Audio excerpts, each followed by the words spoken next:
What can adults expect from their scoliosis treatment? Unfortunately, scoliosis can affect all ages. Patients can be affected from birth with scoliosis, and this is something called congenital scoliosis, and this is when babies are physically born with scoliosis because some kind of a malformed bone. We know there's infantile scoliosis, and these are patients that are developing scoliosis before the age of 2. Juvenile scoliosis is when scoliosis is diagnosed between 2 and roughly 10 years of age, and these are patients that are growing and they're developing some scoliosis very young in their juvenile years. Adolescent idiopathic scoliosis is when scoliosis is diagnosed between 10 and 18 years of age, and then once patients have reached skeletal maturity and they have been diagnosed with scoliosis, now we call this adult scoliosis. Scoliosis is most commonly diagnosed during adolescence because this is the rapid scoliosis progression that can occur during growth. And because growth is relatively rapid during pubescent growth spurts, the curve has a chance of worsening with them. However, many cases may not worsen during this stage and may not get diagnosed till later stage life or in adult life because of some other reason. The most common type of scoliosis that affects adults is this type of scoliosis, is idiopathic adolescent scoliosis that's not diagnosed or diagnosed, and they're dealing with the effects of the scoliosis in the adult form. These cases involve adolescents that were not potentially treated or even diagnosed, and they didn't know their diagnosis occurred, and they normally start feeling pain or discomfort in the adult form. They normally get an x-ray taken and they find they have scoliosis. The second most common type of scoliosis that affects adults is something we call degenerative scoliosis. And this affects older adults and is typically a result of some type of problem that's causing the spine to deteriorate rapidly in one area, most commonly in the lumbar spine. And this occurs as a result of age-related degeneration, but accelerated degeneration in a particular area that can lead to a scoliosis. Now, unfortunately, scoliosis becomes painful in the adult form. And this is because scoliosis in adolescents, while they're growing, isn't compressive.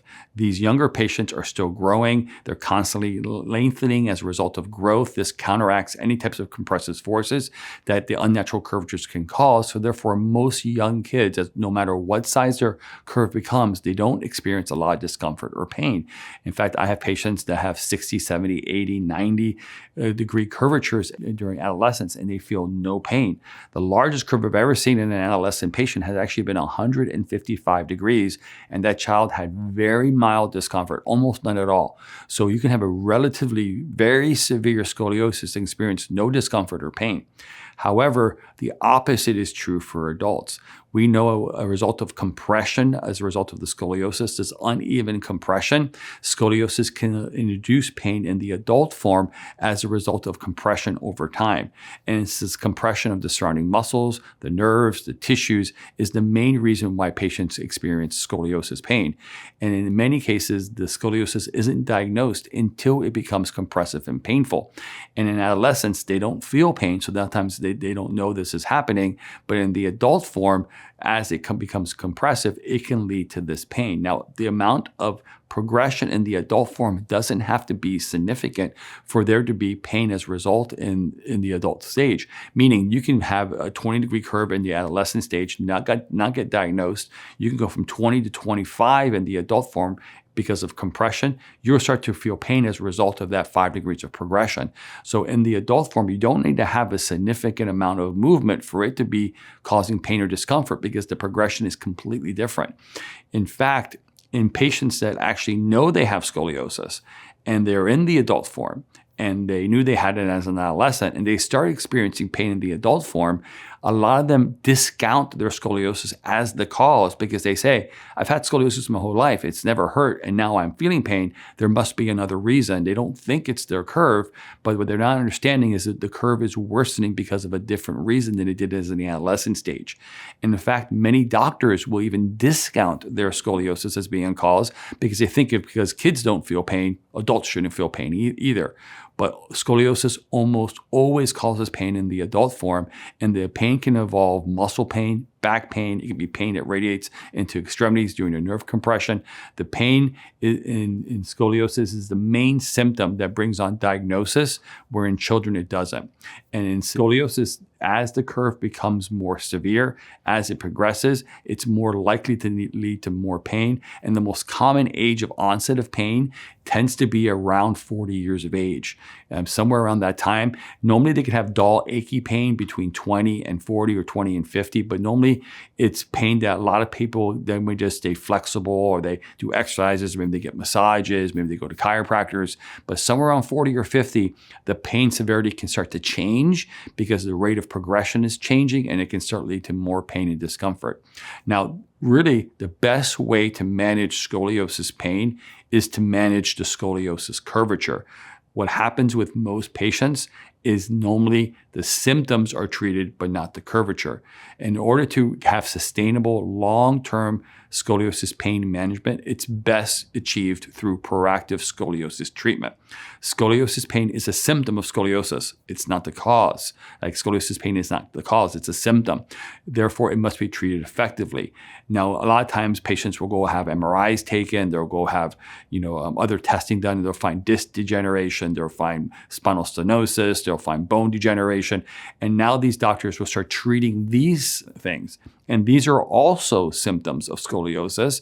And the condition itself, meaning the scoliosis, is the main reason why these things are causing the problem. So many times patients are given pain medications or given injections. They may even do disectomies. They do all these symptom type of treatment, and they provide very short-term relief because the curvature is still there and it's still worsening. And in fact, some of these treatments could almost spark further progression as you're cutting pieces of disc out and you're removing things out and you're putting injections into these ligaments that could weaken them.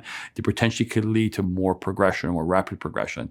So when we look at adult patients, there's really two types of treatment that they must decide between. Something that I call traditional surgical approaches or conservative non-surgical approaches. Now, traditional treatment typically offers a surgical response that normally involves spinal fusion. And normally this will be the last stage. So normally you start off with medications, then you'll be given injections, then you'll have like small, less invasive surgeries like disectomies or maybe local fusions, which will eventually lead to scoliosis fusion.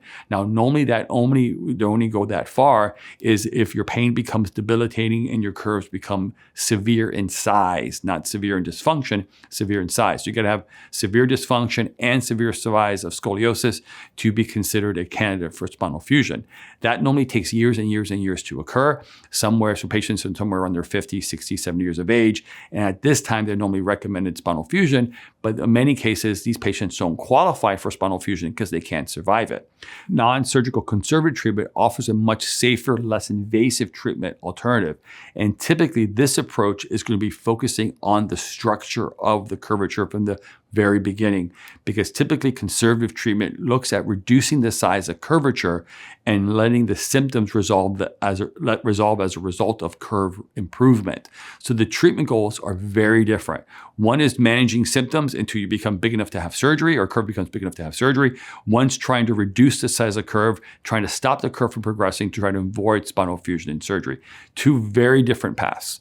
Now, conservative treatment typically integrates multiple scoliosis-specific treatment disciplines, and these are normally combined in a very specific way to try to impact scoliosis on every level. Typically, it's a chiropractic care, physical therapy, corrective bracing, rehabilitation are normally key components, and typically adult scoliosis treatment focuses on reducing the curve size back to where it was before it became painful. Because what happens with patients that move into the adult form, like I mentioned, they can stop growing with like a 20 or 25 degree scoliosis. And then as they go from 20 to 40 years of age, the curve will slowly progress, maybe a quarter of a degree, a half a degree a year, to where it kind of hits maybe 30. So we have this 5 to 10 degrees of progression. Well, if we can, and somewhere around 30, it starts causing pain, then they progress to, maybe 35 by the time they see me. If we can get them back down under 30 degrees, a lot of times they'll feel like they felt when their curve was that size. So if we can reduce the curve back to that size before it became significantly painful, and we can improve spinal stability, we normally can really improve what patients are experiencing as a result of their scoliosis. Degenerative scoliosis, when there's in older adults, can have increased instability and balance over time. So increasing and improving spinal support through core strengthening, corrective bracing, all the things we mentioned. But the thing we're looking for degenerative scoliosis is really trying to improve endurance. A lot of people with really significant degeneration in their scoliosis have a lot of endurance issues. So if we can improve their endurance by making their spine straighter and more stable, normally we can achieve the goals that they're looking for. So while traditional treatment may funnel patients towards surgical treatments eventually, the reality is that many cases of scoliosis don't need surgery. It's never too late to start treatment. We know scoliosis is a progressive condition, and the best time to start scoliosis treatment is always now. Thanks for watching. I hope you found this information helpful. If you have any questions about this topic or other scoliosis questions, type in the comments below and let us know. And finally, subscribe and hit the bell icon to be notified of when we publish new videos just like this.